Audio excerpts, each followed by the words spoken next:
On today's Family Vacationer, we're finally going to talk some good news as destinations across the globe start the process of reopening to the traveling public. Episode 19 starts right now. Welcome to the Family Vacationer with Rob and Danny. The go-to podcast for families on the move. Welcome, friends. I'm Rob. And I'm Danny. And this is the Family Vacationer, episode 19. We invite you to follow us on Facebook and on Instagram at the Family Vacationer. Today's show is going to be a beach theme as we focus on beach destinations reopening here in the U.S., in Mexico, and the Caribbean. We'll also take a look at some of the larger theme parks and their reopening process. Now, here's the caveat. We've done our best to research each of these reopening dates and the level of restrictions, but do keep in mind this is still a fluid situation. Any flare-up of the virus in any location could cause the conditions on the ground to change overnight. So before traveling anywhere, it's vital that you check with your destination, make sure your expectations of your vacation are going to be realistic. Some of the things you have wanted to do on your vacation may not be open, so just keep that in mind and double check before you leave. With the economic situation being what it is, I'd even recommend doing a deeper dive and just making sure that the restaurants, like I just mentioned, or the activities that you're wanting to do, make sure they're open and haven't gone out of business or still kind of closed, or the state could be in a different phase of reopening. Just do a little research before you go. If you do choose to travel, please pack extra patience and compassion for everyone that you come in contact with as you travel. Yeah, so let's look at Florida. Very popular destination, beaches, other activities. Now, we're going to save Disney for last right now, just because of all the, minutia of reopening plans and all that. So for the beaches in Florida, the majority of the beaches in the state are open, but with restrictions and, of course, social distancing is being enforced. Now, Memorial Day weekend saw a huge influx of visitors and really provided kind of a test to the local restrictions. Some beaches, like Cocoa Beach, for example, they decided to ban alcohol on the beach. Now, in the Panhandle, you have a widely different set of restrictions in different communities. Now, Panama City opened their beaches fully, while nearby Mexico Beach is only open from 6 a.m. to 9, and then again from 5:30 p.m. to 7:30 p.m. But you go to Pensacola, their beaches are open, but all the public restrooms are closed. Now, you go down to South Florida, again, varying restrictions. Miami-Dade beaches are open to most activity, but again, social distancing rules are strictly being enforced and masks are required unless involved in strenuous activity or if you're in the water. Now, the whole state of Florida has halted use of rental properties. Okay, but that appears to have been lifted in most, if not all, communities at this time right now. Now, again, with all the varying rules and restrictions and so much variation from community to community, we highly recommend going directly to the website of the beach of your choice to look at what rules might impact your visit. It really is crazy, and I think it has led to some confusion just because there's no one decree from the state government. They're really leaving it up to the local communities. So let's just move on to Central Florida. Let's look at Universal Studios, Islands of Adventure, Volcano Bay. They're due to reopen June 5th with restrictions in place. Wearing of masks is obviously a hot topic, and it's going to get a lot hotter as the summer goes on in Florida. But Universal will be requiring face coverings during the entirety of your visit. Temperature checks will also be required for entrance, and social distancing rules will be enforced in all the parks. Volcano Bay is interesting. Volcano Bay is obviously a water park, but they are requiring face masks be worn when guests are not in the water. I'm not sure how that's going to work in practice. Yeah. You obviously can't take your mask. Well, I guess you could take it into the water with you, but it's going to be wet. So, I'm not sure how that's going to work, but we'll see. The parks are going to have limited operating hours as well.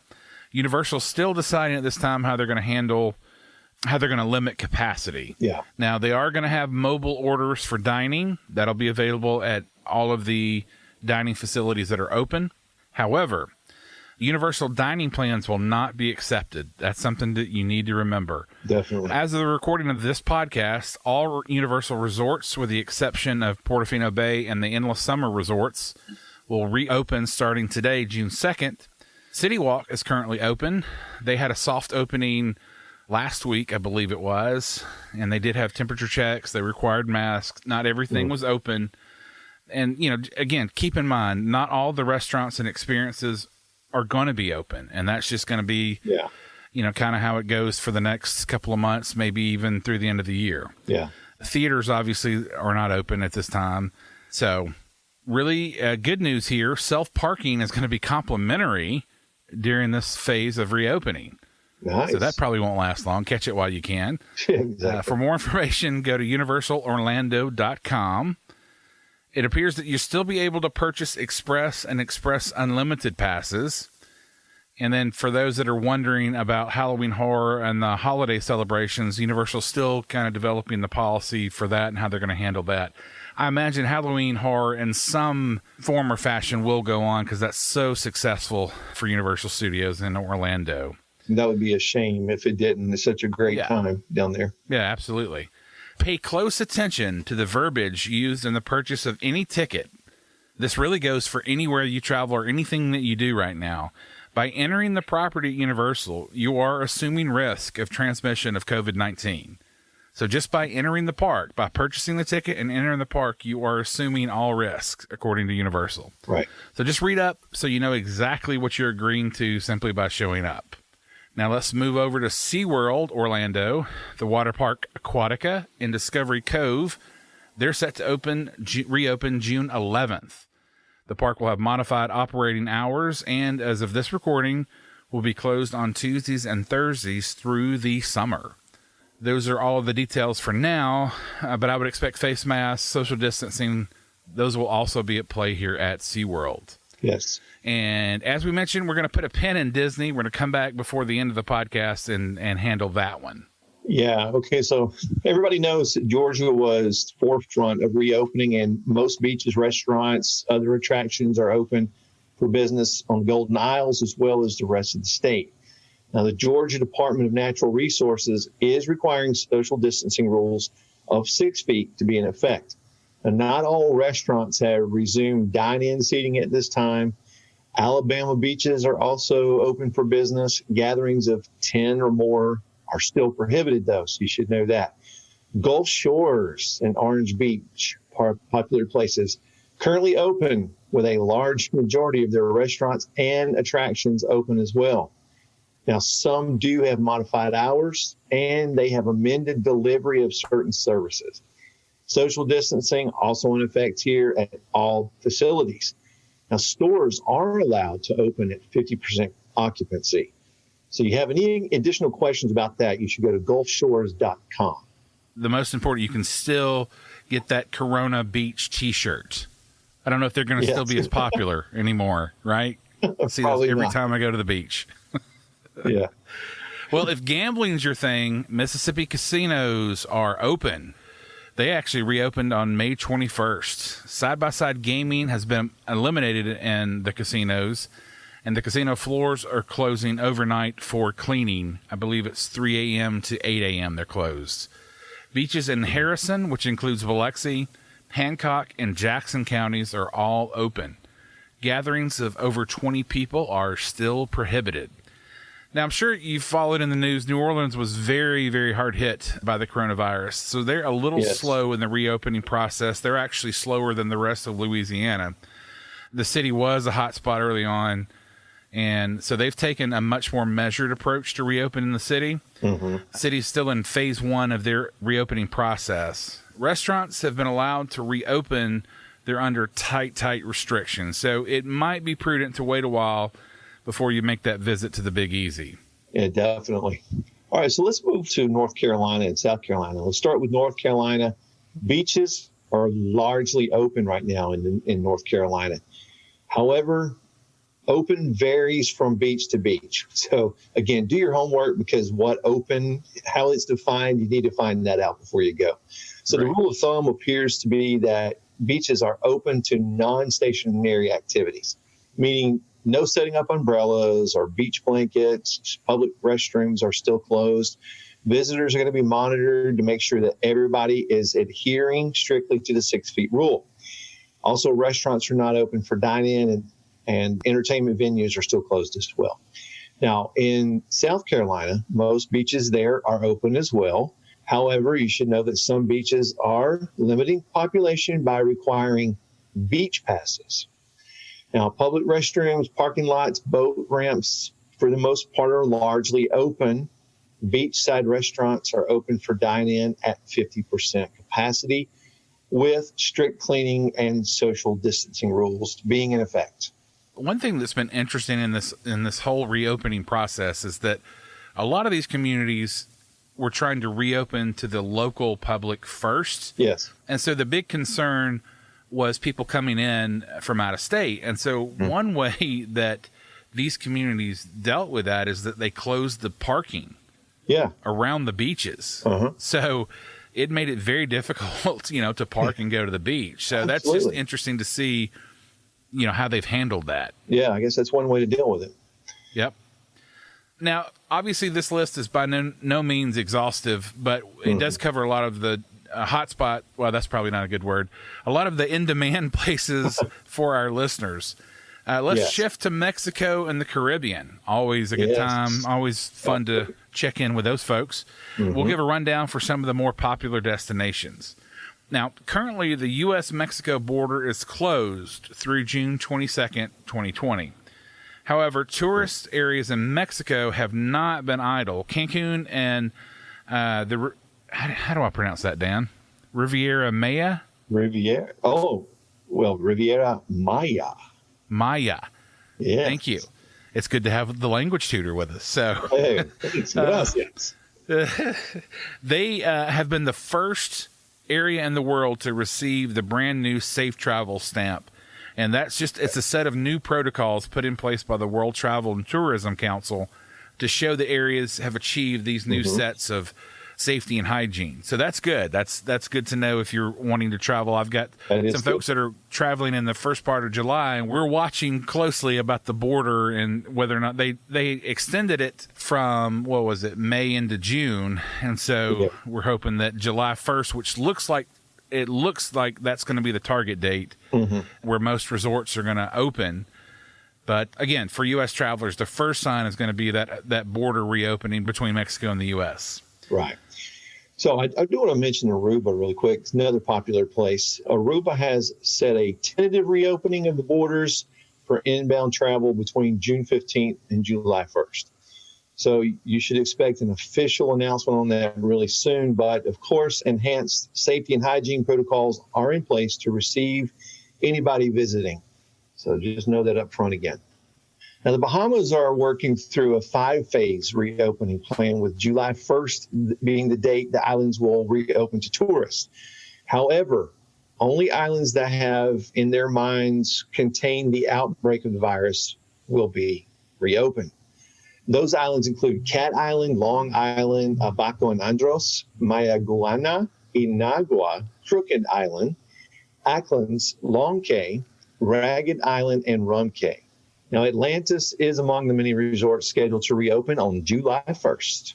Yes, and the U.S. Virgin Islands, which I just did a training on, a webinar on the U.S. Virgin Islands, and man, that is a beautiful area.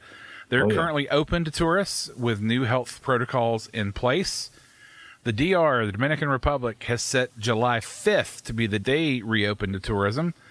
However, the caveat is some resorts are waiting to see how the availability of the flights are going to be. Are there going to be enough flights to necessitate the reopening of all resorts, or is it going to be, a couple at a time? So that's something to definitely check back and see. Absolutely. Now, June 15th is the date Jamaica is set to reopen to international tourists. And beautiful St. Lucia is set to reopen to international travel and tourism on June the 4th, coming soon. Yes. Visitors will have to present a negative COVID-19 test within 48 hours of their flight in order to enter the country, though. Now, Turks and Caicos is currently open to air travel with all cruise ships being banned until June 25th.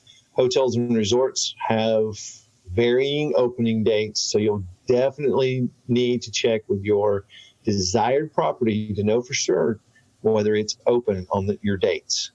Now, let's go back to St. Lucia for a minute. That's going to be tricky. The negative COVID test within 48 hours of your flight.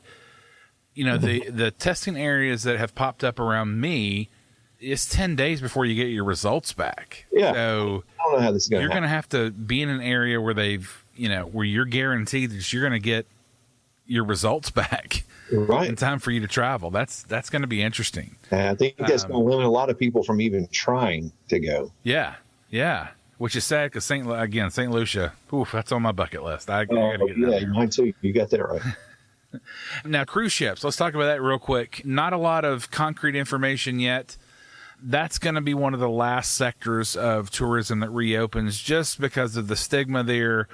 You know, a lot of the stories of people stranded on cruise ships. Oh, yeah. I know that especially the bigger, larger cruise lines, they've all taken a fresh look at their protocols. And so what was clean before, they're going above and beyond that. They're going above and beyond what the CDC is requesting that they do. So there's plenty of rumors that are floating around when cruises are going to resume. As soon as we get some definite information, we will definitely pass that along. Yeah. One other thing, with all international travel, understand that frequent temperature checks, health screenings, that's all going to be part of a trip now internationally for the foreseeable future. So make sure and do your due diligence and check your destination country's website for the precise regulations and restrictions. The other part, if you're traveling internationally, another issue might be getting or renewing your passport. Hopefully, if you're planning on traveling international in the next couple of months, you've got your passport. You understand what's required of you. A lot of places, your passport has to be good for up to 6 months after your trip. But if you haven't gotten your passport, if you haven't received your passport yet, the passport agency is way behind because they've been closed like a lot of places. They haven't been processing requests. So they're basically in a phased reopening process where if you've got a life or death situation, you're going to be at the front of the line. If you've got immediate travel or you have a need, you're going to be next in line. And so further down so hopefully if you're planning on traveling internationally, you've at least started the process, because if you haven't, the chances of you getting your passport in time, not very good. Right. So just keep that in mind as you try to travel internationally. Yeah. So for a lot of reasons we've mentioned previously, the expectation is that domestic travel here in the U.S. will be the first to rebound. Now, to that end, the Family Vacationer is going to start a domestic travel series where we take an in-depth look at several travel destinations in the U.S., starting with the Florida Keys. Now, Britt Myers of the Keys Weekly will join us for episode 20. I'm excited about that. The Keys are beautiful. That's still an area I haven't been to yet. So me neither. We want to bring Britt in, and Britt's well connected in the Keys, and he's used to live where Danny and I do, but he's moved down to the Keys and been down there for quite a while. So he's gonna talk to us about that. So very excited about that. Make sure you hit the old subscribe button so you don't miss that episode. Absolutely. And before we end this show, let's talk about Disney. I've put it off long enough. Lots and lots have been made about Disney's reopening plans in Orlando. Disney's targeted July 11th as the first date the company will be welcoming fans back to Walt Disney World. The issue many people have is how the process is going to be handled. Disney started canceling dining plans, fast passes, and more. Temperature checks, face masks, reduced capacity are all ways Disney will be handling the reopening of the parks. And now, just because the parks are opening on July 11th, that doesn't mean that you can get a ticket. Disney's also halted all new ticket sales. And what they're doing, they're focusing on people who had previous reservations canceled due to the closing of the resort and the hotels, and on annual pass holders. No character experiences or dining, no character dining, no fast passes or extra magic hours either in the short term. As we mentioned, all dining plans have been canceled, and dining will be through mobile dining options. It also appears, and this to me makes total sense, I understand people being upset, but if it's not safe for us to gather in large groups, parades and fireworks, that's just not going to be an option in the short term. I don't think so. So they're going to be temporary casualties of the reopening plan. Now, all of these are short-term solutions that gives Disney the opportunity and the ability to reopen. There have been a ton of, Danny, we were talking about this. I feel better. I normally feel good about our world until I start reading comments on just about any social media posts. And the comments on most of... Which is why I said it. Right. I should abstain. It's like I can't help. It's like, But yeah, so reading the comments of a lot of people, it's just, I don't understand. I feel like some of these people live on a different world. They're complaining about, various parts of this, from the lack of all the resorts opening at once to having children wear masks and having adults have to wear masks and during the Florida summer. And I get it. I mean, if you've been to Disney in August, right, it's hot. Yeah. Yes, and wearing a mask isn't going to make it any cooler. But this is what we have to do in the short term in order to get the resort open. My question is, does anybody really believe Disney wants to do any of this? Of course not. Right? No. They're just trying to be safe. And I think this is part of, everybody says, well, I keep hearing people say, we need to reopen. Well, these are things we need to do to make that happen. Just for now, things will change in the future. Do what you got to do. Right. I mean, trust me. I mean, we all know Disney. We've joked about how Disney's so good at taking our money. They would, I'm sure, love just to hit the reopening button and put all their people back to work and welcome everybody to, have dinner with the princesses or whoever, Goofy, whoever you want to have. But that's just not a reality right now. Yeah. I mean, that's just not something we can't go right back to. Disney's not going to go right back to how they were before everything started happening. So, I think everybody will just feel better about a lot of things knowing that Disney's open. I mean, we talked about it before, just when Disney closed, that was kind of a mind trip in and of itself, just because Disney never closes. It's never happened. So I think having in Disney, open, albeit at a reduced capacity and with restrictions, it's still open. We're still making progress. We're still going forward. So it is progress. That's right. Tons of information here, I know. And again, we couldn't cover everything. So if there is a particular part of the world that you have questions about, please feel free to drop us a line on social media, and we'll try to get you information there. It was easy to close things down. Starting everything back up is a little bit more of a challenge, and I think that's going to continue well into 2021. But the Family Vacationer will be here to cover it all. And as always, if you need help planning your family vacation, if you're itching to get back on the road, please reach out to me at rob@thefamilyvacationer.live, and I can help you plan your family vacation. Please be sure to hit the subscribe button so you don't miss an episode, and join us next week as we spend some time in the Florida Keys with Brett Myers. Till next time. Thank you for listening to The Family Vacationer. Make sure and subscribe to hear more of Rob and Danny.